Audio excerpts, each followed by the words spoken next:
Welcome to In the Room, where we explore the elusive world of casting for film, TV, and commercials. Join us as we interview directors, writers, producers, and actors, taking a deep dive into their experiences with casting and how the ultimate decisions are made in bringing a story to the screen. Get an inside look at casting and find out what really goes on in the room.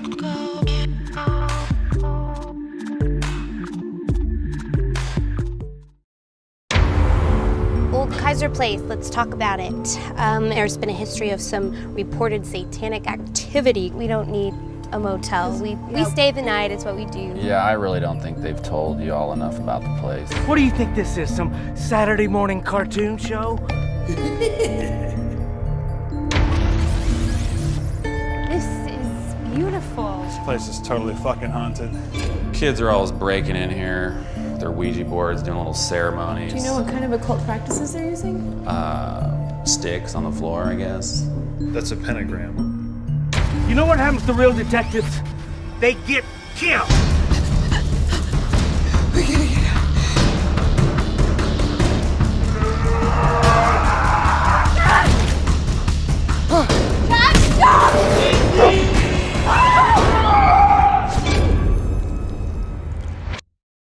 Spencer Parsons hopes one day to return to that Sunoco where he ate toadstools off the westbound side of I-64 to the north of Hurricane, West Virginia, in the summer of 1979. Like many Americans, he often dreams of abduction by space aliens for medical experiments, but he insists these are encoded memories of having his stomach pumped after said meal, since that's not a part of the experience he can recall directly. That said, he very clearly remembers his mother's screams and his father's announcements of the medical emergency over the family's CB radio while pressing their overheating Chevy Vega to exceed all available speed limits on the way to the nearest hospital. Most of all, he remembers how gasoline fumes mixed with dirt and funk and the toadstool's vulgar umami as he ate one after another in those moments before his parents caught on. He remembers it was delicious. Spencer Parsons, ladies and gentlemen. What the fuck? Yeah. He was like, I don't know if you're ready for this. I was like, oh, dear God, please send it. Yes. So Spencer Parsons is also a writer, as you can tell, a director, and an amazing human. He holds a BA in English from Kenyon College and an MFA in film production from the University of Texas at Austin. He is not the University of Austin. Not the University of Austin. That's a different thing altogether. Different thing. Yeah. He is currently Professor Parsons at Northwestern University in Evanston, Illinois, where he professors production courses in horror, true crime, acting, and directing. Welcome, Spencer Parsons. Thank you so much for being here. Thank you. Thanks for having me. Of course. I'm excited too. So today we're going to talk about the casting world, your process, your situation, and everything, probably most likely with respect to Saturday Morning Massacre. So why don't you just tell the good folks at home a little bit about Saturday Morning Massacre?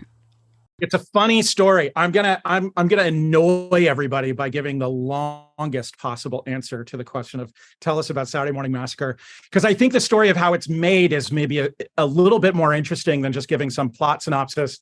And in fact, the plot synopsis comes out of how it was made. Perfect. So these couple of guys who had bought a mansion that was disused in Austin, and that had actually appeared in a few other movies before. They bought it as an event space, and it is now, in fact, available for weddings and whatnot.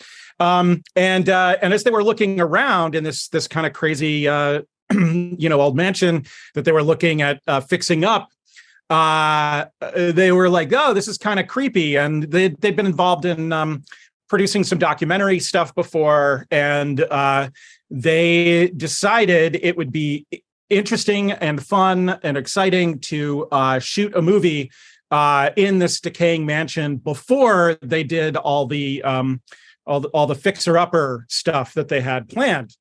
So they went to my friends Jason Whaling and Johnny Mars and said, "Hey, what do you think of doing a horror film in our mansion before we clean it up?" And of course, Jason and Johnny wanted to seize the opportunity, and they said yes. And then the timeline was, we begin work in about 5 weeks. So then, Jason and Johnny bandied about a few different kinds of plot lines, trying to figure out what would be good. They kept going along on these like ghost hunter kinds of things. And at a certain point, they were like, every single one of our plots sounds like a Scooby-Doo episode. So why don't we do like kind of a hard R Scooby-Doo? Then, I'd been working on some horror stuff, that they knew about. And they also realized that since we only had 5 weeks to do this, they needed to go to somebody who was cool with improv, because that's the only way that it was going to get made on that kind of timeline. And so they pitched to me their, hard R Scooby-Doo idea. And I said, okay, one condition, we have to kill the dog. Oh my God. I have a comment. I can't believe you're saying that. Go on. And I'm a dog lover, but it's also like, if we're going to do hard R Scooby-Doo, that was my condition. Like I felt strongly, and this is something that we can talk about more. I felt strongly that it should be more horror than comedy. Ultimately, I didn't feel like we had enough time to make a comedy. We could come up with jokes and everything, but it did feel to me like even doing a lot of improv, it would work better to lean into horror and use my planning time to try to work out kinds of suspense beats and stuff, rather than really try to get by on jokes. And also, to be frank, a horror, sort of a movie, movies of along the lines of Scooby-Doo done as comedy had been done before, and I knew of a few. There was like Mystery Team a few years before. It's just like there's something about Scooby-Doo which is very iconic. Obviously, and that people really love. And so it's a kind of plot setup that you can easily steal. And I was kind of like, well, Scooby-Doo and Texas Chainsaw Massacre are basically the same thing. A bunch of kids in a band show up at kids in a band show up at at some old, rusting mansion. They get signs that maybe it's not a good idea to go in. And then the one big difference is the dog, and he wanted to kill it. Yeah, well, that's right. Yeah, when Johnny pitched it to me, the first thing I said, and I forgot, you are such a dog lover. The first thing I said was, okay, but the dog can't die. And Johnny was like, the dog's the first to die. And I was like, no. Well, here's a big reason why the dog had to be the first to die, is like, much as I love dogs, and I really liked that dog was not particularly, that Great Dane that came with a house was not, particularly trainable for camera. So that dog was cast, he came with the house? The dog? The guys that owned the house also owned the dog. Oh, wow. I didn't know that. Yeah. They're like, you can use the house, but I got one thing. We got to put my dog in it. Yeah. And then Spencer's like, okay, well, we're going to kill it. We're going to kill the dog. But to be frank, we could not have kept the dog alive throughout the film, because we just could not get the dog to do that much on camera. Right. So I even if I hadn't had that initial instinct and made it, a requirement, we would have ended up killing the dog. It was probably for the best, because then we would love him more. I wonder how many times on set when an actor did their first take, you're like, we have to kill the actor. Yeah. We totally have to kill this actor. Yeah. So anyway, basically, then that produces a story of like a team of paranormal investigators who, generally debunk things. We open the movie. This is not really a spoiler. We open the movie with them debunking a child sex trafficking ring. I didn't know that we were going to be ahead of the news so much, but they debunk a haunting that is actually hiding. It was like Mr. Smithers, the owner of the haunted amusement park, the whole time, but in this case, like what he's hiding is a child sex trafficking ring. that was our opening, and then we get into the story, and they're going to go on an adventure. It's just that this is a Scooby-Doo team that's going to end up mostly dead before the end of the movie. And again, I don't really feel like that's too big a spoiler, because to be frank, we did this very quickly on an extremely low budget, and there could only be so much body count for this horror film among the cast. So everybody counted. Yeah. I don't think anybody's going in expecting there not to be any death. So, not too much of a spoiler in any way, shape, or form. And Jason played the child molester, which was good. Yes. Yeah. Sonny Carl Davis, his awesome. Amazing moment at the beginning. Nathan, I know Nathan too. Yeah. Yeah.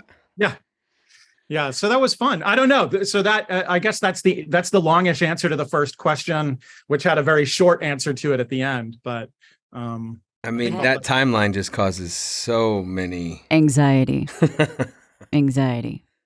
But so for casting, I feel like you knew so many great people already. Can you hear me? Frozen. Okay, sorry. That's okay. For casting, I feel like you knew so many great people already, right? Yes. So that probably helped in this truncated timeline of being able to do stuff. So maybe break down each character and how you went about casting that. Yeah. Well, so in terms of the main team, we started with Johnny Mars because he was going to produce. He was on board, and we were like, "You're obviously, the most like a kind of Shaggy character." He kind of wanted to play the Fred character, but was always like, "No, you're a better Shaggy for this." So we started with Johnny, and then I had recently seen Josephine Decker in a friend of mine's movie, and I was like, "We got to call Josephine into this because she's like a perfect Daphne." And we were mostly looking for people in Austin, and Josephine was one of the few that we like flew in, but it was great. It was so great that it worked out for her to be on, because she was really perfect. She's also gifted with improvisation, obviously as a director as well as an actor. So she was like fantastic to have on board. And then Jason had become really friendly with Ashley Spillers. And so then she became kind of the Velma character. And in our core team, the hardest one to cast was our sort of Fred character. And the crazy thing about that was we found Adam by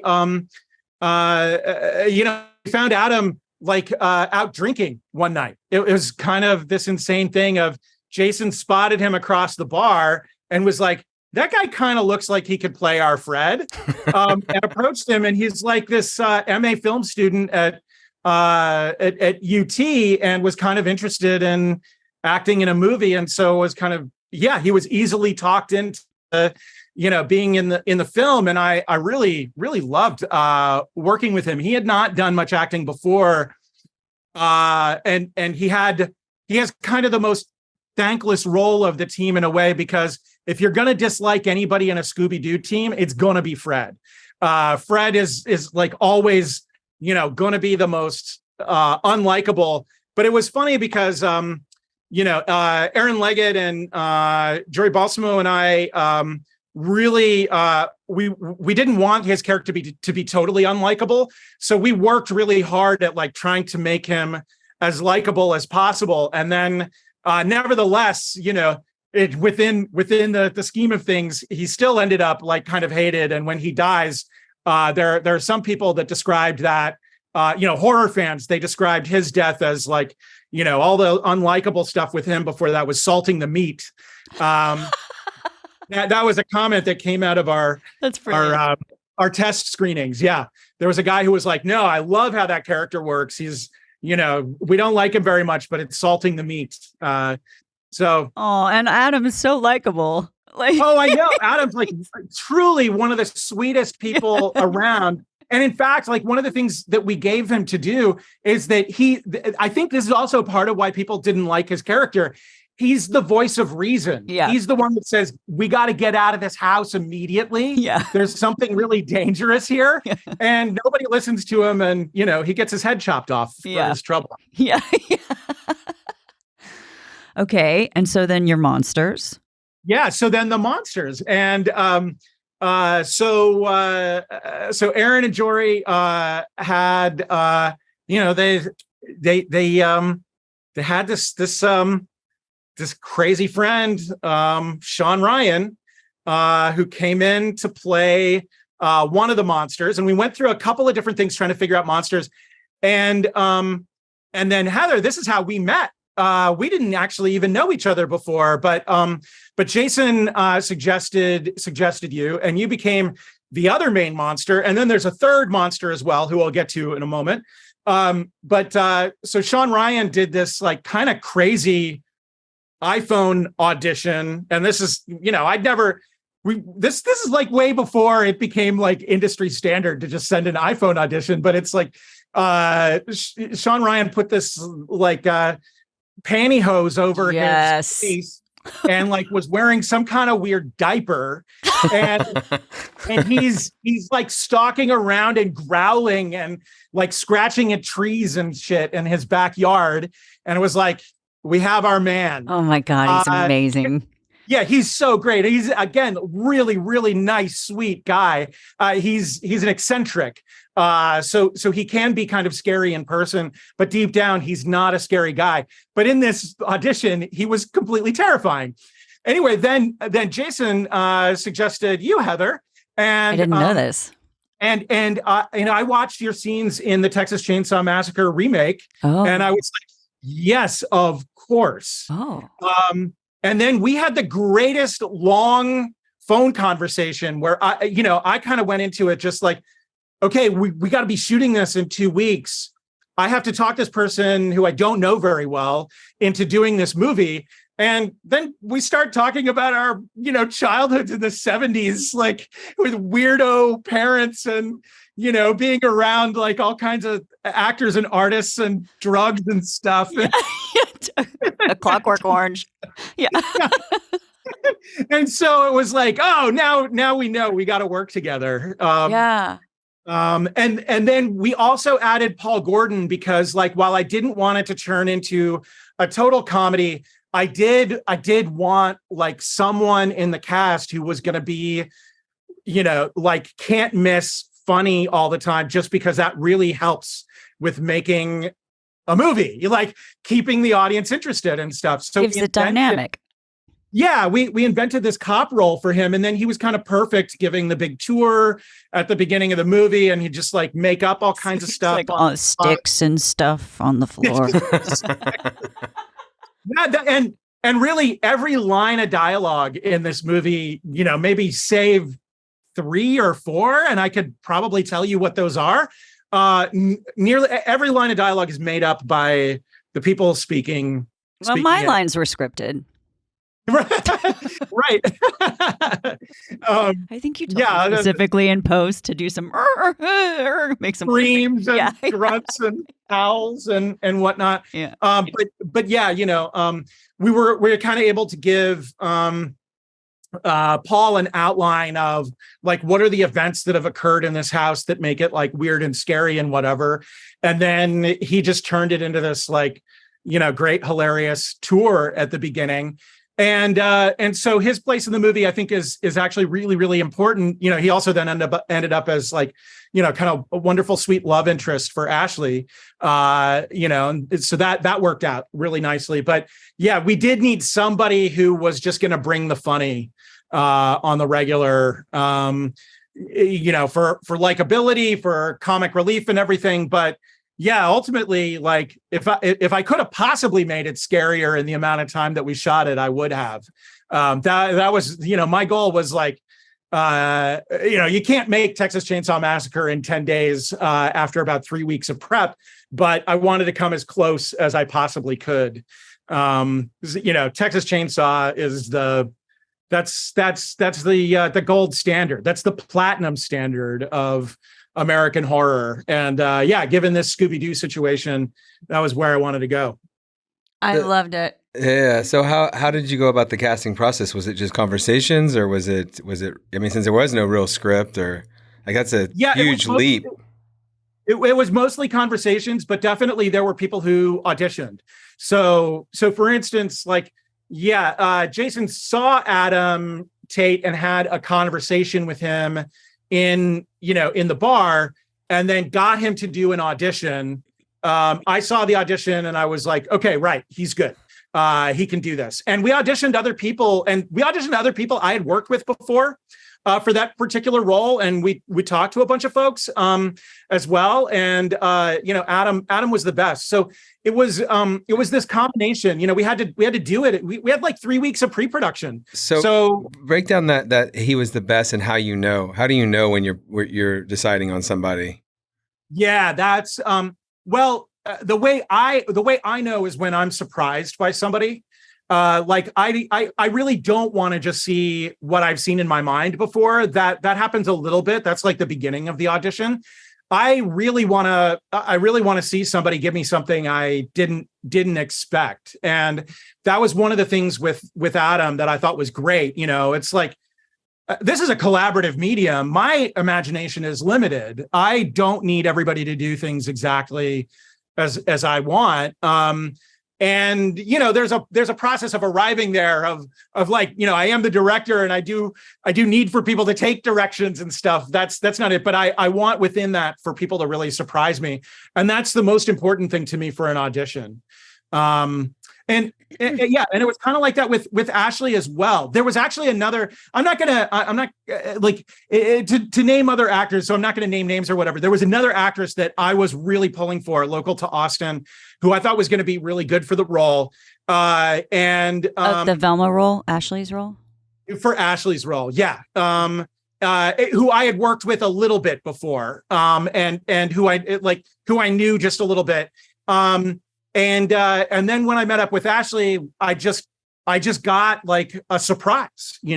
She was like totally surprising. As and these were like improv auditions. We had no script or anything to go on, so people did audition and stuff. But it was more like I described, Sean Ryan's audition, just like making up a thing on the spot. Yeah. So get specific. Like what for Ashley? She came in the room. Ashley's super interesting because her cadence, right? And her she's like drop it on the one like James Brown. Like the way she lands beats, the way that she goes about getting to moments is so unique, interesting, so watchable all the time. But so she's in the room with you, and then you ask her. We did a couple of. I have a couple of like ready to go improv exercises. And I'm pretty sure the one that I had her do was actually like a storytelling exercise. It was a thing where I asked her to tell a story, and then I had Johnny Mars kind of giving her questions and prompts. And when you got an actor as good as Johnny Mars, he's going to give good provocative prompts along the way. He's a good listener. He's going to pay attention to every word. And so she's trying to tell this story, and Johnny keeps jumping in with all these questions. And so I could see the character, start to emerge in that way. And I could see their chemistry happen. And so then we had, kind of a more normal conversation. I think we might have also done some kind of physical improv thing. It's hard to remember, honestly, because it was like such a whirlwind getting this done. But I actually did get to, audition Ashley in the room, which I far prefer. I mean, like a taped thing is useful and can be really good, and it's what we got to do a lot of the time. But certainly I worked with Sean Ryan, but it was great being able to be in the room with her. So she was just terrific. And yeah, it's those cadences, and then also the sort of sweetness. And again, this is something that we thought about in planning out the movie. She's the final girl for the film. So we've got to really like her. But at the same time, one of the things that we wanted to do writing wise was kind of, give her, the sort of a kind of ambitious desire to solve this mystery that is maybe not thinking about the well-being of her team. So she's at once the sweetest member of the team, but then also is a little bit, not a ton, but just a little bit unscrupulous. And she's the one who, when people are pointing out that it's like really dangerous, she's gonna pull everybody back in with like the big speech and say, no, we got to do this, even though everything does look just a little bit dangerous. And in that way, so like one of the ways that we thought about this team, and I like this opportunity to talk about it because we had, a number of filmmakers involved in the movie. The metaphor for us was that they're a bunch of indie filmmakers That's brilliant. doing this thing that's like completely stupid, that you shouldn't do as an adult, that like you wanted to make movies as a kid. Now you're doing it as an adult, and you're risking your life, and you shouldn't do it. It's a bad idea. So that was kind of how we thought about it. And, we thought about Ashley in a way as the director who wants to get to Sundance, and, everybody might have to die for her film. It's so good. You write what you know, I guess. Yeah. Short notice. So what do you prefer to be in the room with someone? You said, why do you think that is? What is that? Well, even when you do like a Zoom audition, and I've had experiences with Zoom auditions, you can respond, you can offer adjustments and stuff, but there's just a whole different way of interacting with somebody when you can be in the room, and you also start to find out, like people can be mistaken, and I've been mistaken before, but you can find out some interpersonal stuff about like, how are we going to work together as people, that I think can be a little bit tougher to get from, self-tapes and even from, Zoom auditions. And so if there's any chance for me to be in the same room with people, I think it's just so important, because like, we're going to be in the same room for a long time, well, even if it's a short time, we're going to be in the same room for like 12-hour days, getting a movie done. With the pressure cooker, with all the stress, with Exactly. Yeah. Exactly. I mean, I know a lot of directors that will just just start throwing out things that are unrelated just to see, can they handle it? Can they make adjustments? Like specifically testing that type of stuff, just to say that where can this person go, and how free are they to move to different areas? That's the thing that I think I'm finding is really suffering in this self-tape era, because I think there's a tendency to, if you don't see what you want, you think maybe they're a good actor, but you didn't see what you wanted, to just move on to the next tape. Whereas like when you're in the room with someone, there is that space in between those pheromones and whatever exchange of energy that's unspoken. There's the unspoken dialogue that you're having with someone that, it makes you more three-dimensional and lends itself to further inspection, as opposed to just like, well, that didn't hit the mark, which is really hard for an actor to do on these self-tapes, because we don't have the whole picture half the time. So it's really like throwing a dart at a board and hoping you hit a bullseye. But I've even had directors, after an actor leaves the room, say, hey, I didn't really do it how I wanted to. And I'm like, how did you want them to do it? And they would explain. I go, well, you didn't tell them that. Yeah. Like, they can't guess, like what you're thinking, you have to direct them. Yeah. I think maybe some directors are, insecure about their directing, and they just need the actor bring. Or they don't want to, I guess, like tell them, feel like they're feeding them. Make them do stuff. Yeah. I don't think Spencer has that trouble. No. When it comes down to, I mean, it's like, I want to be surprised. I want people to bring their own stuff. And, Heather is, on one level, it's like, I want a lot from the actors, and I want a lot of collaboration. But at the same time, I'm extremely bossy. It's going to go a certain way. I would agree. That's a really good assessment of good. your working style. And Yeah. I think it's great though, because you need to, on the day, be that guy who is unmovable, unshakable in most regards, right? But our pre-pro, I think, was what, for us who didn't have an audition, we did have a lot of conversations. And I think for my character, you maybe didn't have it as fleshed out, and you were hoping I would bring stuff, which I do and did, right? And so I am figuring out who this monster is, and I come to you and I say, well, my idea is that she's sort of a child, stunted growth. Like something happened in her childhood that stunted her growth and she never grew beyond a certain age. And so that really excited you and then informed, costuming. And we worked with Midi Solis to design something that looked like an old ragged baby doll costume. And a lot of that stuff for my hair was like an old ragged baby doll. I shaved my eyebrows off again. A lot of that was based on like scary old ragged baby dolls and this idea of her childhood and stunted growth that she never matured into an adult human. I just want to point out I shaved my eyebrows off again. Okay. It's kind of like... Okay.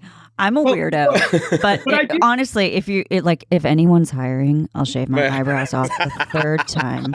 I have no problem. We're good. They seem to grow back. My eyebrows are like turning white. So welcome. It's almost welcome. Yeah, they can.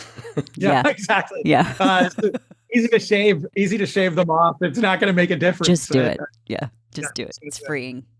No, but you mentioned Midi Solis, and I just I want to sing her praises because she was great. And actually, at the beginning of the process, I'll reveal this. I don't feel bad about saying this because it ultimately came out really well.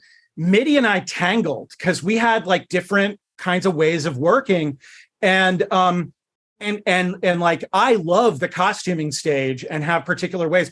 She brought me around on a lot of stuff. Midi taught me lessons and I learned from her. And she was like essential in finding all these characters, especially when we're working very much without a script. And when we're designing a character like yours, Heather, pretty much from the ground up.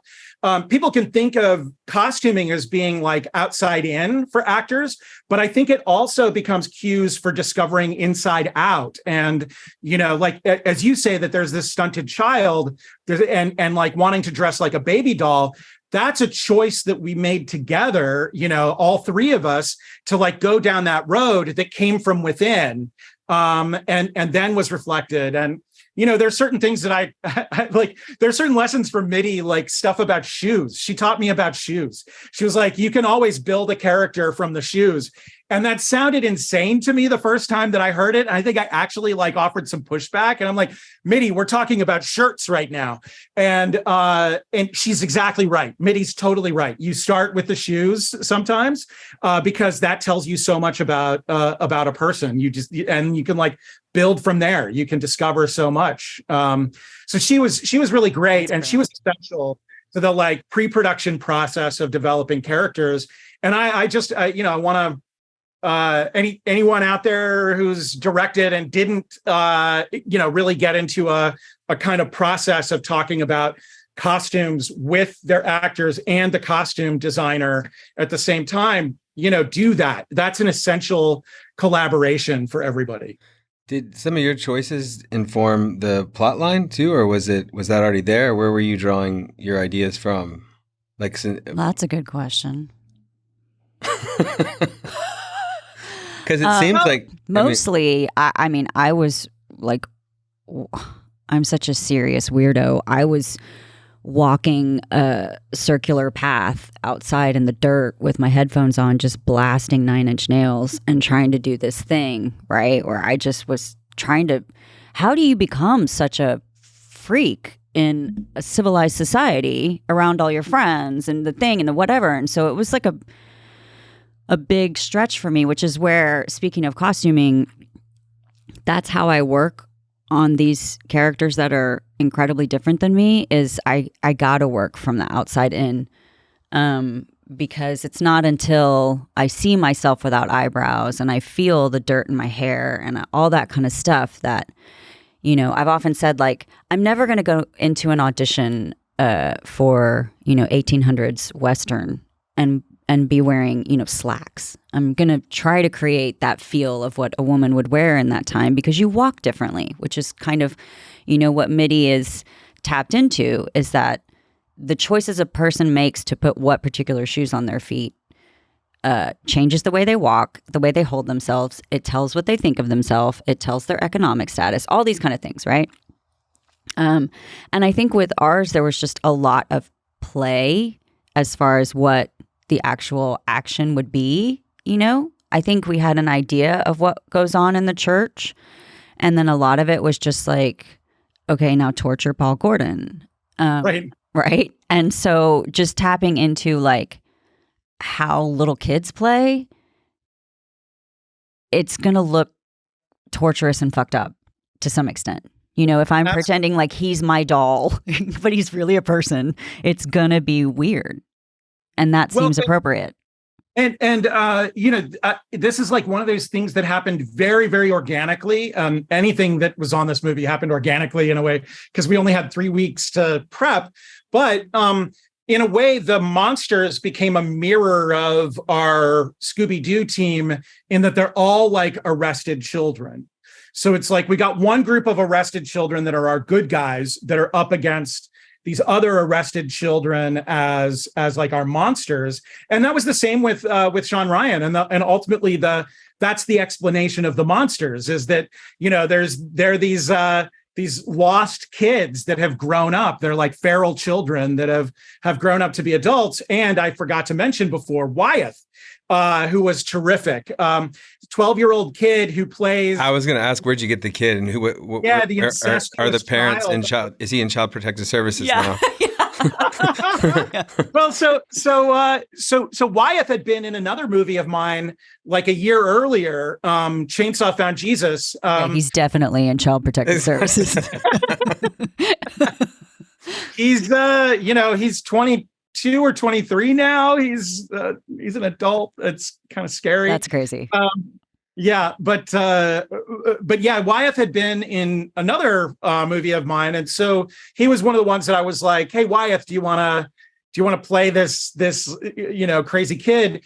And his parents had really enjoyed the process of doing Chainsaw Found Jesus, which they're also very giving parents, because that is that's a the kids don't have to do anything. Like I have moral a moral sense of how to protect kids within difficult subject matter, but that's one that has some content that they didn't have to do any of the difficult content. They just had but they're in a movie that has difficult content. There's a scene in that one, for instance, where it's a couple of kids looking at a porn magazine, and I actually don't like this is a thing about me. I don't like those scenes where little kids look at porn and it turns out that it's just like a sort of it's like the underwear section of the Sears catalog, and it's just like bras and panties or whatever. I was like, no, I had an experience where I found hardcore pornography in the woods, and they're going to have to look at this stuff. Well, obviously the kids didn't have to look at that porn, that comes in the cutting. But so, that's a lot to ask of parents, even when you say your kid's going to be depicted looking at, pretty hardcore porn in this movie, and they're not going to actually see it, but I need you to sign off that they're going to be in it, and that people are going to accept the illusion that they're looking at this. So, Wyatt's parents are incredible, and we've stayed, friends. I can't say close ever since. If we were still in Austin, if I was still in Austin, we would probably still be close, because I really, really, adore those folks. But so Wyeth had been in this movie Chainsaw Found Jesus that was really, fun and tough, and his parents were very supportive, and he had enjoyed the experience of being in the movie. And so I went back to them and said, hey, I want to work with Wyeth again. Can he play this like feral child who doesn't have language or anything, and he's the product of incest between this like brother and sister who grew up feral, and all this stuff, and that he's going to be kind of ultimately he ends up as the final monster. He survives. He's the last shot of the film, attacking our hero. If the parents said no, I love the segue to that. Okay, would he go into a cage, into a sex trafficking scene? Yeah. Sure, that sounds better. He didn't have to do that. Yeah. But, Jason talked to some other parents about like, hey, can we borrow your kid? Can they go in a dog cage? So this is a movie that has some crazy stuff, but again, like what happens on set is one kind of thing, and what's in the movie, once you do the cutting and once you provide context and everything, is another. I don't know if you noticed, but Harper is me. Harper's in it as the little girl around the fountain eating cat hair. Food. Yeah. That's actually Harper. Yeah. I don't think she even knows that she's in this movie. and Jason's son, Jason Whaling's son, is in it. As well, playing the younger version of Sean Ryan. You figure if the kids are fucked up enough, if the parents are fucked up enough to be in it, then we'll ask them for their kids. Everything's checking. Yeah. Don't forget, 5 weeks, John. No money. Yeah. Again, it's interesting because it's like back to that situation in Chainsaw Found Jesus. Like we have to protect actors, in general on set about some of the content that we're working with. We have to protect them, but there's also a kind of, at the same time, there's a moral duty to tell stories where people are put into difficult, real kinds of situations. And there are ways that we can arrive at that illusion, without hurting people, but also representing hurtful situations. And I think it's really important to, to emphasize that like, I think there's a certain amount of emotional lack of safety, maybe that with informed consent are a group of adult actors at the core, we're able to get into. This is not Cassavetes movie, so we're not going to like really deep emotional places, but at the same time, in the process of making the film, there's going to be some stuff that's emotionally kind of difficult, and everybody goes in and is like, ready to do. But in the end, we're creating these illusions of situations that are very real and human, and that should be possible to depict. Even when we're talking about something as unreal as this movie is very unreal. Chainsaw Found Jesus is a different kind of thing, a lot more rooted in a kind of reality. But so are some of your... We just had some of my other shorts. We just had a lot of kids pass on The Exorcist. Like a lot of kids, they read it and they're like, we can't. The parents were like, I can't do this. Oh, really? Yeah. So we get it, and we're like, yeah, we get it. Yeah. Also, because the kid can't then go tell his friends, "Hey, I'm in this movie." It was heavy stuff to ask of them. Yeah. Even for in your case, some of the adults, like of the shorts that you sent us as well. It's like that's what I think that. After having watched so much of your stuff now, I think you're really brilliant at what you just explained, because you put the viewer in these really uncomfortable situations in a really beautiful cinematic way. So like it lends a kind of like not severity is not the right word, but seriousness. This is a serious film right now. This isn't just like, some guy got his camera. This isn't like, something we're trying to do with lots of money. There's something about it that seems very cinematic, serious, like it's a real film. And then you're spending time putting people in these really uncomfortable situations that we have to endure, right? And you're very unflinching about it, but not in any sort of like titillizing kind of way, or like I'm just doing this for shock value or whatever. It's just like, no, this is really what's happening and you're going to have to watch. And the fact that you're uncomfortable is exactly the point. Like it's supposed to be uncomfortable. Bite radius, good God. It's supposed to be uncomfortable.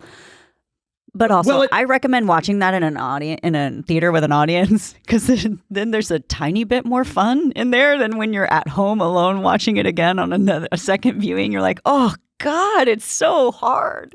I agree, and I will say that I really we all have to deal with like the reality of streaming. But I make my movies for live audiences. And in fact, there are, I have plans for some films that I won't. My plan with some short films that I'm doing in the future is I won't show them. I literally won't show them anywhere but in a live audience. Like that, I guess that's a privilege that I have as like, some weirdo college professor who has an income where it's predicated on like I got to make some stuff fairly often. So it's a privileged kind of point of view. But I also feel like, the interaction with the audience is a part of the art form that is really interesting to me. And that is different from theater. Like I grew up in theater. My parents are actors, and I grew up going around to like dinner theaters around the country that my parents were working at. So I have, and that's part of how Heather and I bonded, like that kind of crazy childhood. And so, that is part of my background, but at the same time, I don't confuse films with theater. And there's something about the cinematic experience of everybody being in the room and having different reactions and having different reactions at different times. And so, and obviously there's certain kind of provocative material. I guess on one level, I am the person that like leans into like, well, I'm going to show the unshowable, because that's a kind of important thing to me. But that's not the reason I go into it. Like I don't feel go like into it is just to show the unshowable. It's kind of, there's a choice at a certain point. There's a choice at a certain point that puts me in a position of thinking about how people are going to take it and how much trouble it's going to cause for me. And to be frank, it causes me trouble to make films the way that I make. It's not necessarily an easy process. And there are emotionally, or emotionally, but also in sometimes in interactions, if I make the wrong choice for somebody to play a particular kind of role that they're not actually up for, even with all the safeties around it, even with all the safeties of like, no, it's not real. No, you're not having to do a really crazy thing. Just the sense of that they get of being in a context that's going to be difficult for an audience and difficult in terms of how the audience is going to look at them. I've run into trouble. I just can't imagine the uncomfortable conversations after a screening of people that know you in one way and then they see your work and then get to walk up to you and be like, that was good. That was interesting. That's one of the things I love about you. I'm like, he's so likable and knowledgeable and has his shit together. And, all of this, he's got this schnauzer in his life. He just loves his dogs and, his kids. And have you seen his work? Yeah. And then you're like, whoa. But I love it. Well, and again, back to working with kids, so I had a recent experience where I've been producing a feature here in Chicago, and early on the question was asked. I have these nephews that I make little movies with in the backyard, and I shoot glorious Instagrams of them. It's just like childhood bliss. Yeah, so Alex Phillips, the director of this movie, was like, I really want your nephew Charlie to be in my movie because there is this like child role, and I wasn't being at all overprotective of Charlie when I was like, I don't think he should be in this movie. I was like, look, I'll do a meeting for you, but I don't think he should be in this movie because he's just in a mental place where he's not going to be directable on set. He's not going to be present in the way that you need a little kid to be present. And Alex is like, he loves all the pictures and everything. So he's like, no, nephew Charlie's going to be perfect. And in fact, the actor who was going to play his dad has been mistaken for my brother before. So there are a lot of reasons why this should work, and then we got the meeting together. And at the end of the meeting, Alex was like, you're right, he's undirectable. And that was really the issue. And my brother and sister-in-law, they know the films that I make. They're like totally ready to go. Oh God. And so that wasn't remotely the issue. It was like, is Charlie up to this right now? And he just isn't. And again, like there was going to be nothing unsafe for him on set. He just wasn't going to be able to commit. I get that. I get that when people want to use my kids for stuff. I get the same. I'm like, you're not going to get what you want. Yeah, totally. Yeah. No, I want to make more movies with my nephews, but it's like it's going to be almost a kind of documentary kind of thing where I have to go to them. You know, I can't be bossy in the way that I'm bossy with actors. Yes. Oh, How old is Charlie? Charlie's 5. 5. He's undirectable. Yeah, he's 5. Yeah. Ned is older, right? Ned is older. Ned is also, Ned chooses to, Ned is technically in his mind and everything, he's directable, but he is such a contrarian that he makes himself undirectable. Okay. Like he's maybe a future director in a way. He wants it all to be the way that he wants it. And he doesn't, it has to be his idea. Right. That's just my son's the same way. He's going to be a director. Yeah. So growing up with actor parents, were you exposed to their casting process in any of your life? Like, did you see them prepare for auditions, go on auditions? Yeah. It's kind of crazy. So I had these early memories of going along on auditions, and obviously they could only keep me in the room for so long, but childcare is a thing. So there's going to be the half-hour gap between grandma drops me off and then, like usually an actor comes in and picks me up and it would take me to see Star Wars. Like that was babysitting. Like in 1977, like I saw Star Wars once and my parents knew that they could just send me and my little brother as many times as possible. And so they basically ask actor friends, have you seen Star Wars yet? And that was a prompt of like, you mind taking our kids? That's amazing. But it was kind of great, and so that was pretty fun. But yes, I do remember like some of those like half hours of, even being in an audition situation when I was really little. I mean, totally crazy, but kind of trying to sit quietly while somebody is up on a stage, doing the box speech from Rosencrantz and Guildenstern Are Dead. That was one that was like really, really popular in the late 70s. Everybody did that particular monologue.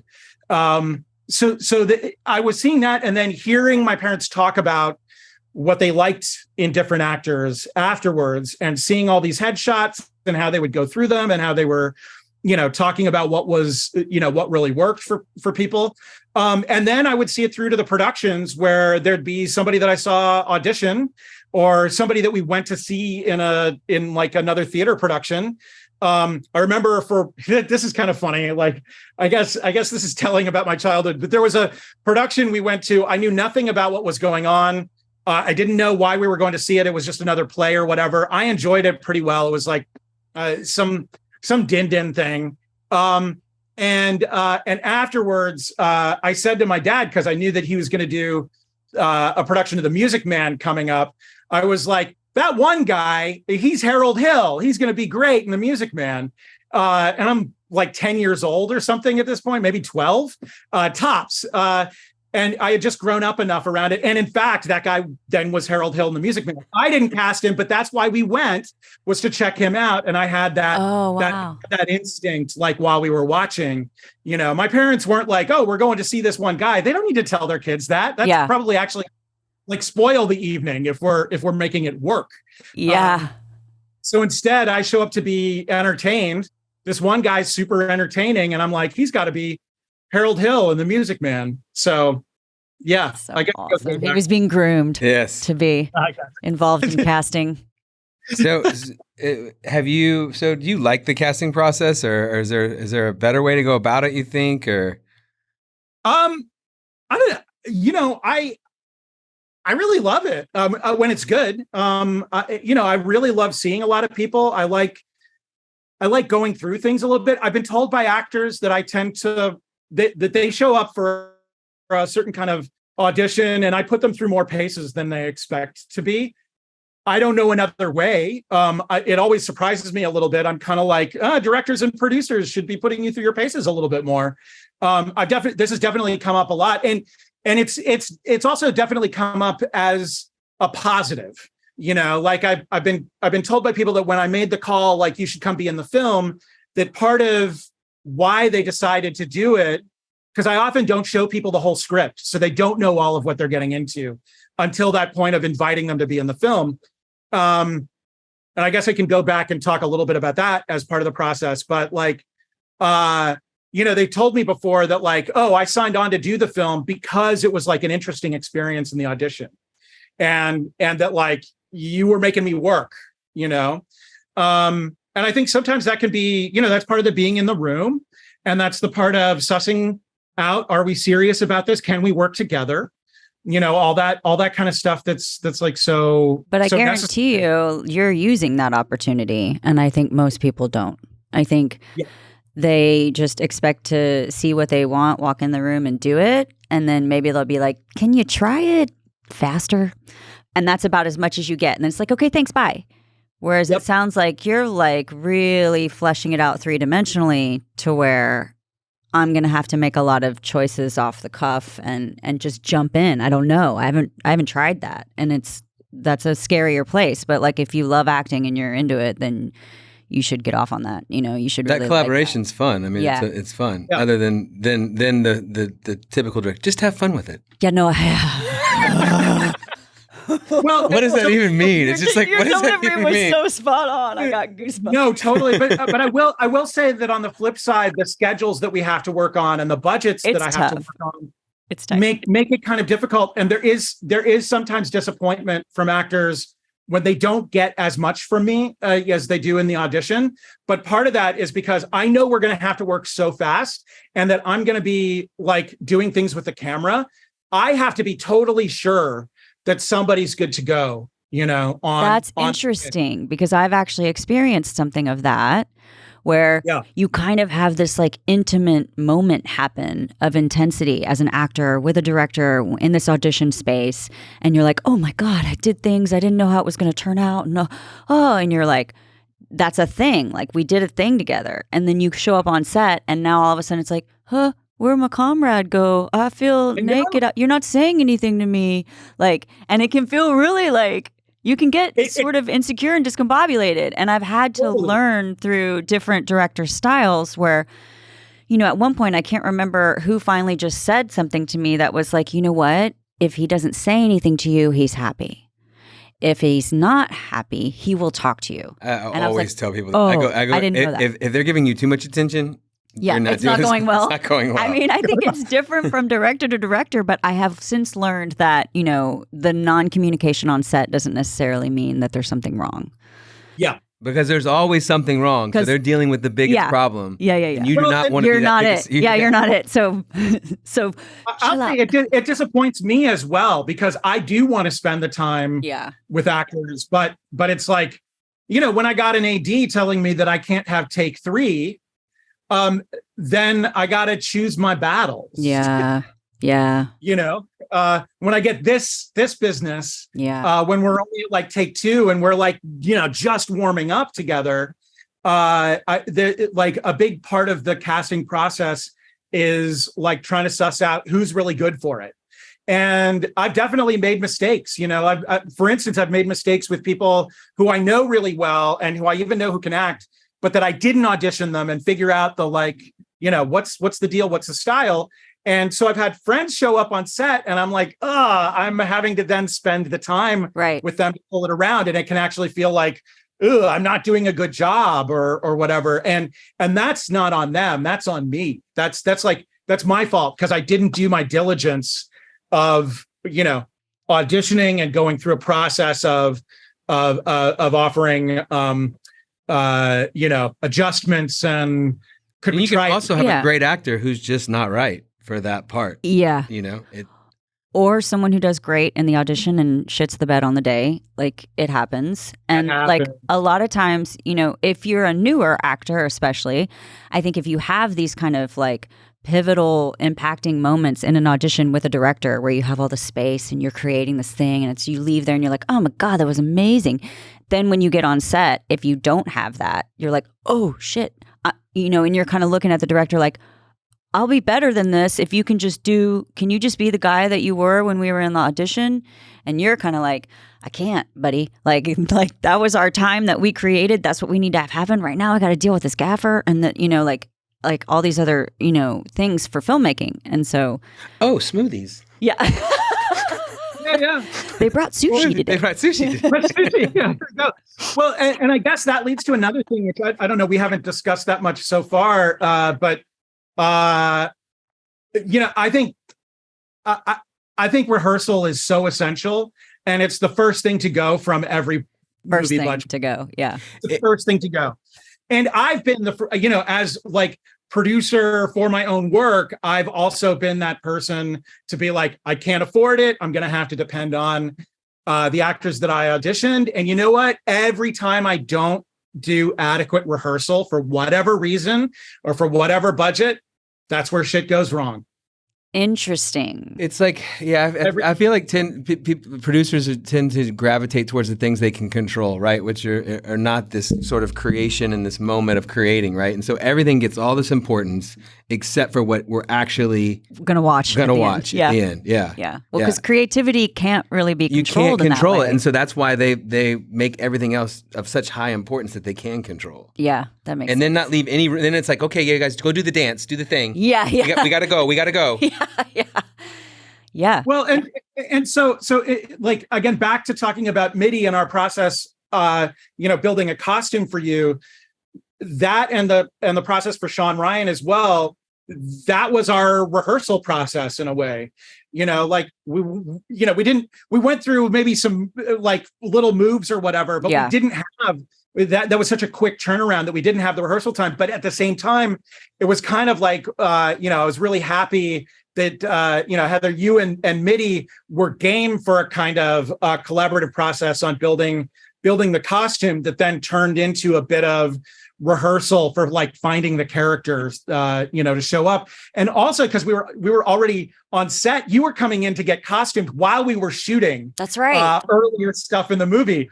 That's how fast it was. So it's like, we're on like day 3 of the shoot and you come in because you're going to be in days like 8 through 10 and you're on set with everybody. And there was a kind of interesting interplay in that process. Like it was, I have to say, like, Saturday Morning Massacre was the kind of thing that should have been a really bad experience all around and for everybody.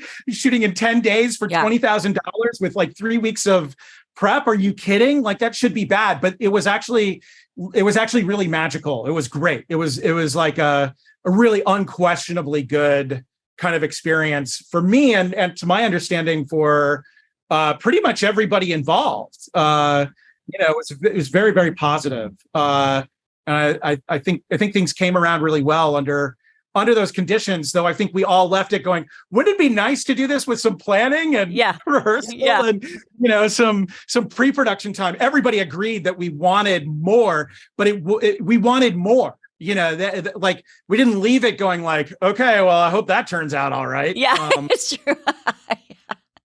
I think there's a fine line in there though too, because I feel like a lot of times the things that should be a nightmare, like I did Daylight's End for Will Kaufman, and it's like August, downtown Dallas, the worst heat wave we've ever had. We're running around in the city streets and inside this old building with no air conditioning, shooting zombies, and like it should have been this horrible, horrible slog, and it was really hard. But at the end of it, it was one of the most enjoyable experiences I came out of just like loving it. I didn't want it to end. Maybe we're all just masochists. I think what I'm over the course of even doing this podcast is that when that independent spirit is alive, it's so much more enjoyable for everybody. It seems like when there is this sense of we're here making something together and we're all being creative and we're all being collaborative and there isn't this crazy hierarchy, there isn't $100 million involved in studios. It's like, it seems to create this wonderful, magical experience for people. Yes. And I was going to even ask, like, do you find within the shorts, like, do you find that more enjoyable and more room to sort of create and play and less pressure than you would, on a feature with a big budget and money? And yeah, definitely. I like one reason why I was wanting you guys to watch the shorts is like, for me, those are the real deal. The features to me are a compromise. Oh, that's interesting. The business is built around features. And certainly when I went into my first feature, there was a certain ambition thing. I get back to that sense of like, making our Scooby group into like independent filmmakers doing this thing that's like, really a bad idea. A part of the experience, like with my first feature, was going, okay, this is a big ambition. I want to conquer the world. I want to be P.T. Anderson, all this kind of stuff. And, whatever, people go through that, and kind of discovering that a lot of that process, however proud I am of that film, and I'm very proud of it, and it was a lot of hard work, and there are people that really love it, and it's definitely responsible for getting me to where I am, in my life now and everything. So, overall, good, but there are just along the line so many, because the amount of money, the amount of time that it's going to take, there are so many compromises along the lines of like, how much time can you put into this moment or that moment? What are the things that you feel allowed to do on every level? Just like how the plot's going to be organized, what kinds of turns you have, what emotions are on the table for the characters, all that kind of stuff. And you end up, I have to say that like, we had this really magical experience on Massacre, but it's not an experience that I feel like I can count on when there's as much money on the line as there is for a feature where you have to sell it. And I really think that the selling it for me is, that's a compromise, and that makes it like not as much an interesting artwork. I'm here to give it away. I'm like part of a gift economy when it comes to art making, and the short films, I basically pay for them. I don't have anybody else to pay for my short films. So I have to figure out like how to make them work. And then there's no way that I make money off of them. You don't make money on shorts, but those are the real artwork. And to me, it's like putting those movies in a room with people and having that like emotional ride, whether it's for 6 minutes or 30 minutes or whatever. That's something that is like manageable in a way that I actually feel like the shorts are more ambitious than the features. The features are ambitious in terms of how many days they're going to take, how long they're going to be, there's a certain size of story and there's a certain amount of stuff that you can go through. But on a basic level, bite radius for me at 30 minutes is way more ambitious than any of the features that I've It felt that way watching it. I think I saw it at Sidewalk Film Festival. It felt that way. Like it felt like a feature in the way that Commodities, the other short film that you sent me, that one feels, what I'm feeling is exactly what you just described, is this filmmaker is allowed to do this. Like right. I can feel that in this on screen, what I'm watching. It feels like there's a space where this filmmaker is allowed to do this, whatever he wants, and we're going to spend time here, and he's going to do it. And make choices that serve the greater good of that story. Of that story. Yeah. Right. Yeah. Like, I felt that for sure. I don't know who these actors are. Yeah. It doesn't matter. Like everything about this is a real film. And then we're going to spend time in this moment. And it feels like whoever is directing this thing is allowed to do this.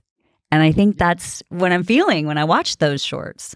Well, so I'll talk just a little bit about bite radius, about a specific angle of it. So for people watching who obviously have probably not seen this film, just to be really quick, the story, which is based on a real thing that happened in a neighborhood in Austin that I used to live in.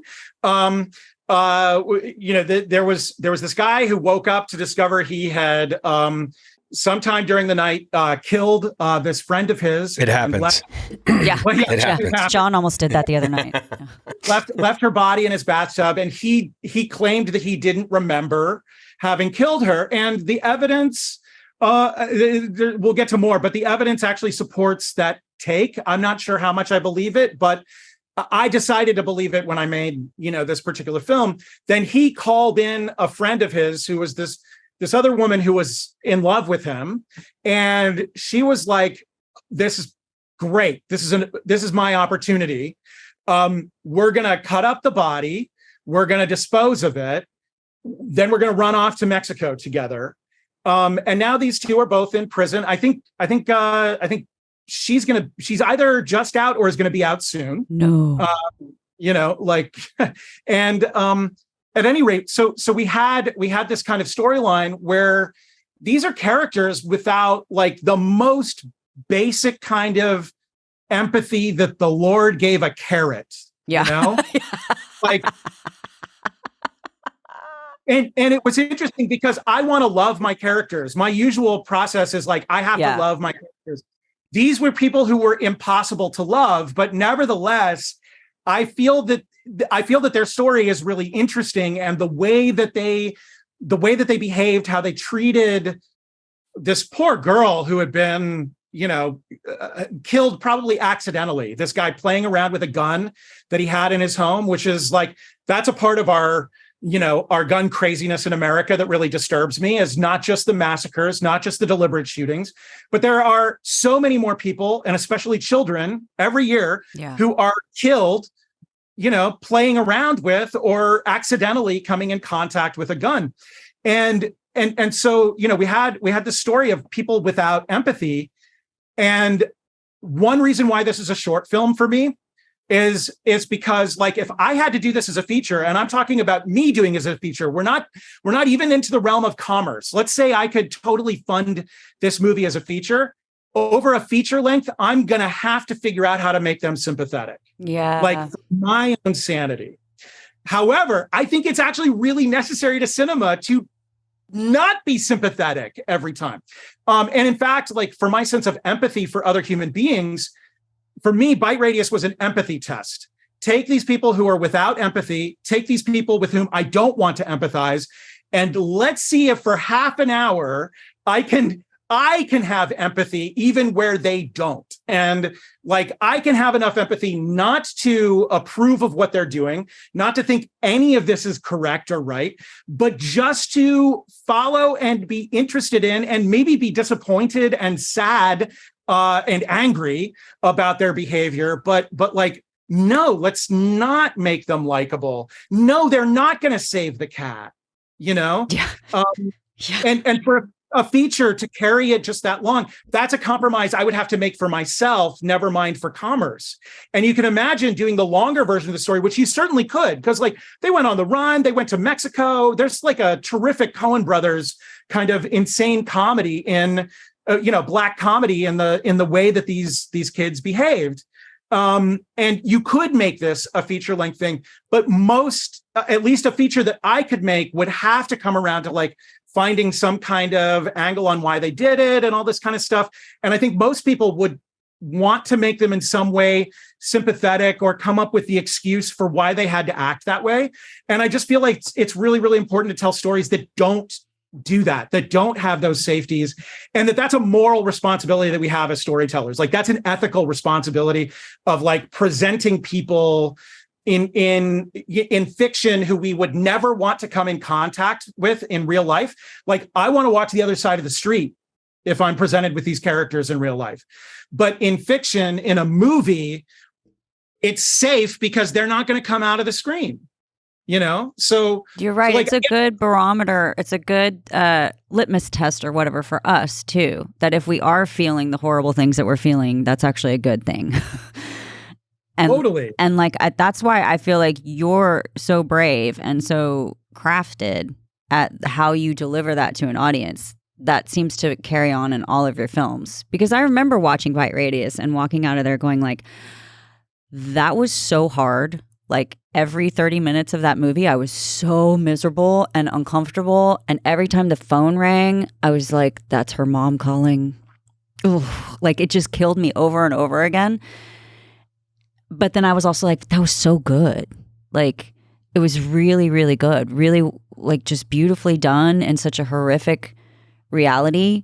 And I think it has a weight to it. I think all of your things have a weight to it. I feel like, Massacre was, fun, right? But then there's always this tone with you that gives it a weight of humanity, where it's like, how are you feeling? Like, like, how is this making you feel? Man, thank you so much. I do. I need to hear that. Yeah. It's hard, like, I think it's, we do this together and everything, but it's also, there's a very lonely experience in like putting a thing out into the world and then just hoping that people are gonna not even necessarily like it, but that people connect with it and that it's in some way like a worthwhile experience, you know? And you think you'll keep doing it? Of course you will. It's like in your DNA. You can't not do it. Well, you know, I'm working on a thing right now. I'm not keen to direct a feature again anytime soon. I've got one that I'm finishing now, but my attitude is this is the Viking funeral for my feature career. Like, let's put it out to sea and set it on fire, and hopefully that's a good show, you know, for people. I want it to be, you know, I think it's going to be good. I want it to be really good. But again, you know, because I find the shorts that I've been making, they're more, they conform more to my ambitions, and they are also of a size where, yeah, I can give myself the permission, and I can try things that might not be allowed, you know, in a feature film, and that's formal, you know, kind of stuff. As you know, there's the obvious content stuff. My movies mostly have, you know, some pretty intense content that is objectively in the zone of like, oh, maybe you shouldn't do that, right? You know, for commerce. So like that's there, but there's also there's ways of thinking about story. There's ways of thinking about character and form that I also think are really important. So, you know, the short answer is actually yes, I want to do more, but I also want to encourage other people to you know, to not just follow commerce. I mean, right, like, not get hung up on it has to be a feature. It has to, I mean, that's what's so interesting is that I think we're in this new era where there's tools coming out that are going to democratize how much these things cost. And if it's a 5-minute piece, a 10-minute piece, like nobody cares anymore. It doesn't have to be this structure and this ideal that we have to get commerce. Like the ability to create art for art's sake, I think, is coming back. I hope it's coming back. I hope so. Yeah. Too. I think that it will really help humanity. Well, so for the feature, will you use a traditional funding path and try to get investors, and will that inform your casting? Oh, yeah. Like, are you going to do all that? I'm a few months away from being done. Like I have another like little effects shoot that I'm doing. Oh, that you've already shot it. Okay, so it's shot and it's been edited. You know? So your casting process for that, was it informed a lot by funding, or did you have the normal control that you would prefer? It was informed a little bit by funding. It was also very much informed by COVID. So, yeah, we were supposed to make that movie in the summer of 2020, and the money was there. And so was the virus. In early March of 2020, late February, early March of 2020, wow. I had auditions for the 2 lead roles. And in fact, like, we went into lockdown literal days after my callbacks. So that then it became this like weird process. I had to contact the actors through Instagram because we were all in like weird COVID lockdown, and nobody's like working in the same normal way. And like, it was just crazy. So like I had to reach out to the actors, and you know, there are definitely like problems with this, but like I just wanted to be in touch with them and be like, do you want to be in this movie whenever we get to make it? Because like COVID is hitting, but at the same time, we're all thinking, oh, this is going to be 2 or 3 weeks, months, maybe. Yeah. Under lockdown, it's not going to like destroy. I had a meeting with an investor on the day that the mayor of Austin said no more restaurants, no more bars, and I was like, okay, let's get a room, and like still pitching on the day. Oh my God. Yeah. So it's like, you know, then I had a bunch of like Zoom meetings in lieu of the kind of rehearsal that I wanted. We did have a rehearsal that summer when we knew that we couldn't shoot, but it was like important to me to like rehearse so that I could rewrite the script around the actors that I had cast. Cause I'm a big believer that like, you know, why not take that opportunity? And there were like key plot points, you know, that changed because of what the actors contributed during those rehearsals. So I think that's essential. But we were rehearsing outdoors, like distanced from each other. We're all in this like big circle and everybody has masks on except for the two lead actors who are like the farthest away. And we're in a park to do this. And that was kind of like interesting, weird, magical in its own way, but not totally ideal. And then I had to cast all the rest of the roles through, self-tape and Zoom. And some of that was good and some of it wasn't. And some of it, again, like, with a couple of people that are friends where I was like, oh, you should play this role. Maybe they should have, but I also needed the rehearsal time. And again, because of COVID, even once we got to shooting, we were not able to get together and like rehearse and stuff in the same room because it wasn't really affordable and it was also putting people in danger. We had all kinds of COVID problems on that movie. I really think we should have waited to shoot it a little bit later. Like we had a 21-day schedule, which is certainly better than our 10-day schedule on Massacre. We had basically like one location, but we were taking so much time out of every day because of COVID. And then additionally, the COVID, like, oh man, I don't want to talk about COVID. What am I doing? But I'm going to finish this part of my, what the hell? Who wants to talk about this? Just knock it off. No, but we had people who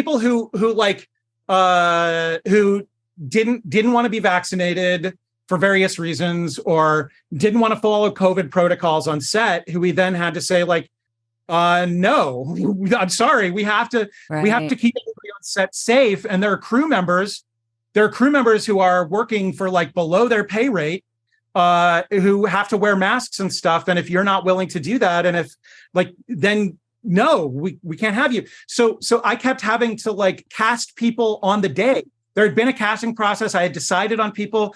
Then additionally, doing all this long distance stuff, this came up. If I can just say to actors, yeah, you might be willing to work local, but you are actually giving yourself and the production a bad time if you don't live in town and you get to a stage of audition. And then it's only after you've been cast that it's like, oh yeah, I'm going to have to fly in. People flying in for like really small roles within this movie turned into a real problem. And I was committed to those actors and I liked them. And we put up with some of the issues around that. But one of the things that came up through remote casting was that people would say they would work local, but they were actually from out of town. And if I had it to do over again, I would have been like really serious about that because I don't think it gave them the best experience either. An independent film schedule, everything moves. Like you didn't finish a day, right? So then you got to, reschedule everything. And if somebody's going to fly in on a certain day for like 3 lines and you got to move their day or it's got to be, or they have to, or you have to make your schedule around, they're going to be available on that day and that they're not local on a really small movie. It wreaks havoc. even on a big movie, like, I mean, and so the way to combat it is in-person callbacks. And then you find out real quick. How many family emergencies can you have? Dude? Yeah. Like how many, in-person callbacks gets them where everyone says they're local, but then you do in person and then you start kind of seeing who really can get here. Yep. Yeah. Yep. I think it's immensely important. And, again, I liked working with some of those actors who had to fly in and we had to work things around, but boy, oh boy, it made our schedule and getting everything done that much harder. There's so much great to what COVID provided as far as abilities, and I think it's still finding its way. But I definitely think it added some value and it took some things away. Yeah. Yeah. So moving forward, what do you have any advice to actors on the casting process and whatnot? I know you teach some of this. Yeah. Well, a big thing is really being clear about what you want. And people, there's room within that to be surprised and to take on different kinds of things than you knew you would be interested in. But I do think that this is important for directors as well, and I think a lot of actors have a sense of this. But definitely, like, what is the especially when you're going for lead roles, I would say the lead role can be that kind of ambitious thing that can lead you astray, because you don't actually necessarily want to do that role. You just want to be a lead, because it's so important for a resume. But especially on smaller productions, chasing something that you're not necessarily as into can be hard. And I'm saying that from both good and bad experiences, with actors in lead and really important roles, where there were good experiences where people discovered things that they didn't know that they really wanted to do. But there have also been experiences where it's like especially under the kind of, I'm talking about budgets for my movies that are like Massacre in particular, that's $20,000. That's like no budget. Everybody worked for a piece of profits, which luckily we did profit on the movie, and we gave people a teeny tiny little piece, so that not that much ultimately, but like something did come back. Something did come back on Massacre, and I'm really proud of that. But especially on like super small productions, I think you have to ask yourself, is it really career advancement to do a lead that you don't actually feel 100% about for any reason? I think that's a big gut check for everybody, because this is a hard process. It's always a hard process on any movie. Like a big budget movie is a hard process too. But there's a lot more time and there's a lot more support system, for everybody involved in like a bigger budget movie. And for the small budget movies, there isn't that support system. So I really think that people have to be very clear about what they want and what they feel, totally ready to do. And I think that gut check is really, really essential. And also, that would be my advice to directors as well. You gotta consider as well, like, even if somebody's an unknown actor, who are you taking on as a shiny penny? Because like in the audition, they kind of seemed like the person and your imagination of that person, or they're like super good looking, or like there are these various kind of shiny penny things, and there's somebody who's actually better for the role. I think directors have to make that gut check about who's exactly right for the role, and that can be time consuming, but that's like a big thing to do. And especially directors, ask your producers and your casting people who are in the room. I love working with casting directors. They don't tell me other things to do. They often confirm things together with me. Like I go, this is the person I want. And they're like, yes, I love this actor. They're the right person to put in this. And that's hugely important. And I take them very seriously because they see lots of actors. So like, work with casting directors, do that gut check of who's really right for the role. And, get in the room. Get in the room. Actors, get in the same room with the people you're going to work with as directors and producers.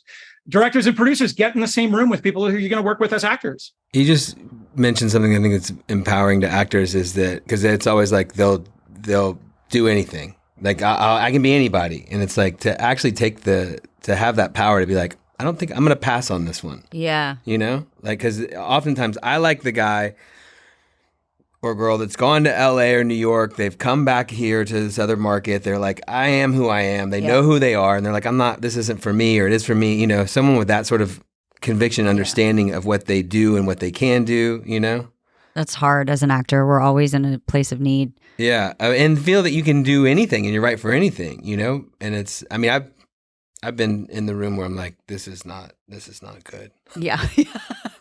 But I love that you say get in the room. I think that's what's so important for all of us right now. And yes, we got to get in the room. And back to Bite Radius for a moment. Like there are a couple of actors who before that movie were good friends of mine that I really wanted to work with, who I asked to read the script for Bite Radius. So like, Frank Mosley, I don't mind mentioning him because we want to work together. So he's brilliant. I went to him for the lead role in Bite Radius and was really hoping that he would be into it. And so here's the thing. He was totally down with the full frontal nudity. He was totally down with the gore. He had no problem with that. But he was like, dude, this is just to a dark place that I can't go to. And I will forever be thankful to him. And that's what makes me want to work with Frank Mosley in the future. It's That's like he said, yeah, that's a dark place I don't want to go to right now. And I can't be in your movie. And that's the thing that makes me want to work with him. Do you know what's interesting is I actually had to do that with Johnny's movie. I can't remember what it's called right now. Johnny Mars. Oh, the one where the shooter? Yeah. Yeah. It was called something different. He wanted me to play the lead actress or whatever. We were talking for a long time and I just couldn't do it. And I just had to tell him. I couldn't believe that I was going to say no. But I was like, this is so too close to home for me right now in a lot of weird, deep, dark places. I don't think that my psyche can handle it. Like, I really don't. And so I had to bow out. And I guarantee you that Frank Mosley, like me today, there's still kind of this itch of like, God, I wish I could have done that. You know, I wish I could have. It just feels like this thing that, you know, it was just, I can't. It's not for me. It wasn't meant for me. And I have to just say goodbye. And that's hard too. It is. It is. It's really hard. He should have asked you to shave your eyebrows. Yeah. That's a guarantee. I can do that so many times. No, but honestly, like Spencer, I mean, we didn't even introduce ourselves. I'm Heather. I'm an actor. And this is John Williams. And he's a casting director. Oh my God. And so, like, I love hearing you talk about casting directors. I mean, I wasn't sure if you had used any in your filmmaking. Well, I worked with Vicky Boone in Austin on a movie that ended up not happening. And, there are a lot of tears that I've shed over that movie that didn't happen. And among them is Vicky Boone put in an amazing amount of work to bring me a cast of actors who were going to be incredible. And also she knew to bring people who she thought would be surprising for me. She kind of like, we talked before, we'd worked together a little bit. She helped out and advised. She's an amazing human. She's great. She's an amazing human. Incredible. Yeah. And she brought me such incredible people who I then did not get to work with. And I didn't get to show off the amazing work that she did. And casting directors are so essential. Again, I'm bossy enough to know who I want. Right. Sure. Well, that's not the problem. Like, getting to that point though is like working with somebody as a collaboration and like discovering possibilities and having those essential conversations to ask good questions about how people work and what their experience is like and what you've seen before and confirming, yes, this is the best person for the job. This is so essential. And, even if as a director, you're working on the tiniest budget, if you can get a friend who's an actor maybe to help you out with the casting process of being a casting director, I really, really recommend it because it's essential. It's totally those casting directors. I mean, John's always on the hunt of like, he said he knows when he sees that guy. He's like, it's that guy. Like he gets excited by trying to find this person for the role, to find just the right person. And so you guys are kind of on the same hunt in that way.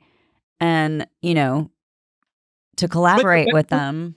And one of the things to understand about that is that like, as a director, I have 50 things that I'm worried about at the same time. A casting director has the one problem of casting all the people in the movie. It's like with the DP and it's like with the editor. And it's like with all the costumes, the same sort of process. It's like you got to go get all the clothes to pick the one clothes. And then take all those clothes back. Yeah. So like as a director, because I'm concerned with 50 things, I need someone who's really focused on that one thing to be my partner in crime to make sure that I make the right choices, no matter how correct or megalomaniacal I'm feeling. I love it. I'll be your partner in crime. Yeah. Spencer, thank you so much for talking to us. I mean, thank you. My goodness. Yeah, I could talk to you all day. Yeah. We have to talk again when the next one's ready. Yes. Yeah. We'll come back and talk when we can see the next one, whatever. We might have 20 listeners at that point. Yeah. Yeah, we'll do that. That would be great because you're just. Hopefully, there'll be another short at the same time. Yeah, it'd be awesome because you're just like an encyclopedia of knowledge of cinema and. Yeah, film. keep making the shorts, man. They're so good. Yeah, please. It's so great. It's just breath of fresh air to watch. Yeah. Thank you. I was gonna say, where do your ideas come from? Like, is it just you read something or something sparks you, or? That's hard to talk about, but in general, I'm really, really slow. I'm excessively slow, and so the ideas in general are things that came up sometimes. So actually, the idea behind the first idea that I had for commodity fetishism came from a story that a friend of mine told me 20 years ago, and I was like, okay, I got to file that away. So it's a friend of mine who had actually sold his poop, and the buyer, was like, you're a bicycle messenger. Can we say that you're a skater? Because that's what my guy wants.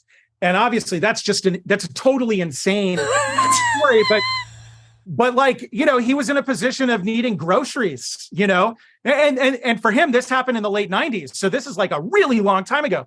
And he told me this story a long time ago. And I was like, can I ever use that? That's like interesting and weird.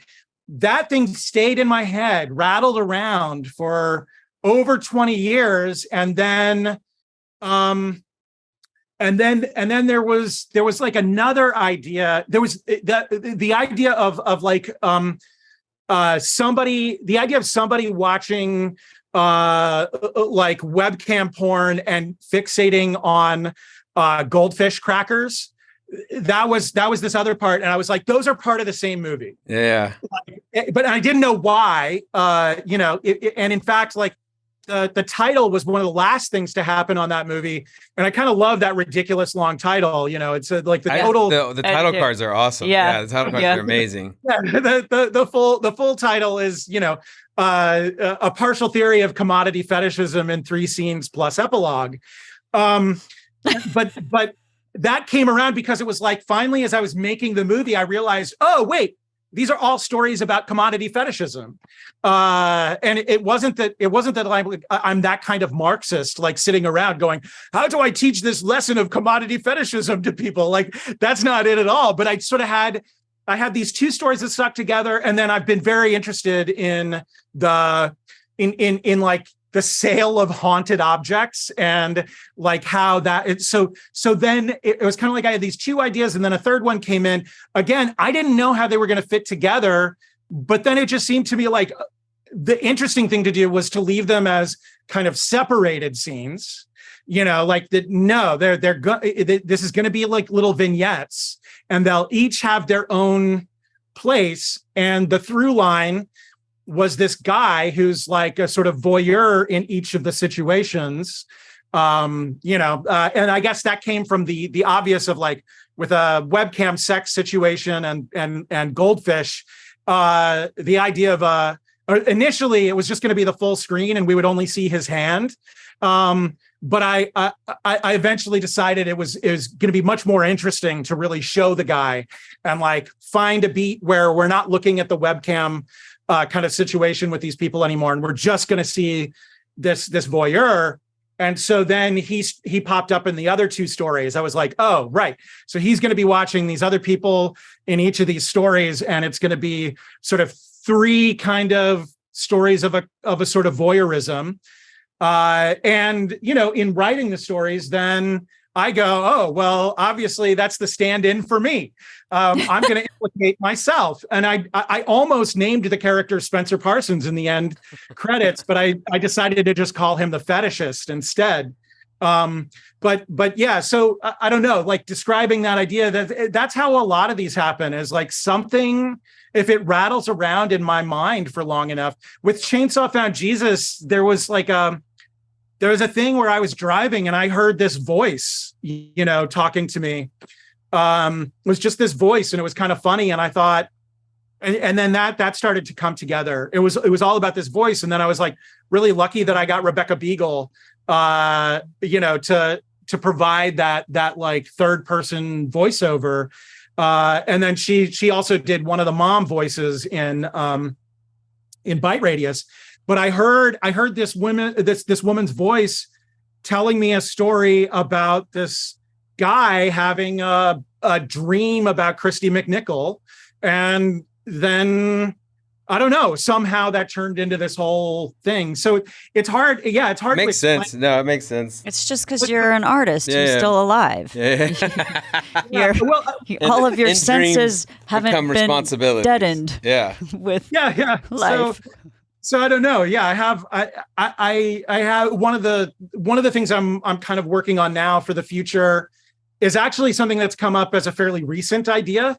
And I don't know, maybe it will stick, maybe it won't. I'm actually surprised that I've gotten as much writing done on it as I have, given that it's so recent and isn't something that's been kicking around for 20 odd years. And then another thing that I'm planning is like 30 years, more than 30 years in the making. It's like stuff that I wanted to do in high school, but like there's no way I could have written it down. And, now it combined with this like true crime story that I heard.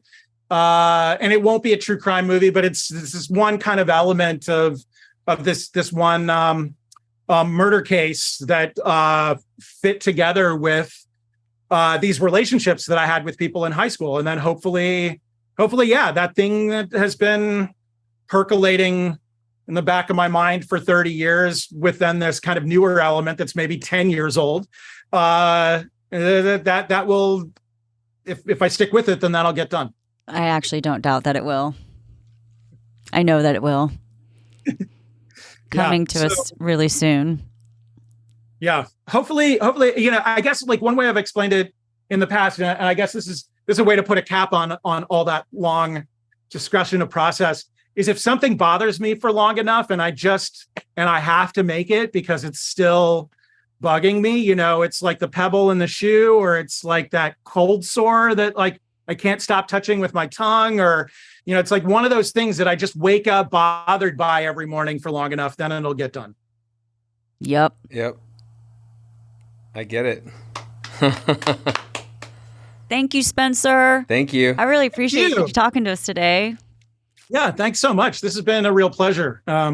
Makes me excited about doing stuff instead of scared. I know, right? I've been having that experience just talking to people. I'm like, oh, I feel actually inspired again now.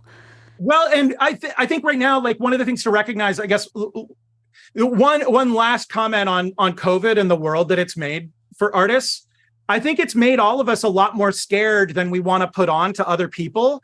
And one of the things that I've noticed is that like our fear, we have to own up to our fear and our unpleasant emotions about what we're going through, because we're still going through something that is really bad. It is unquestionably bad.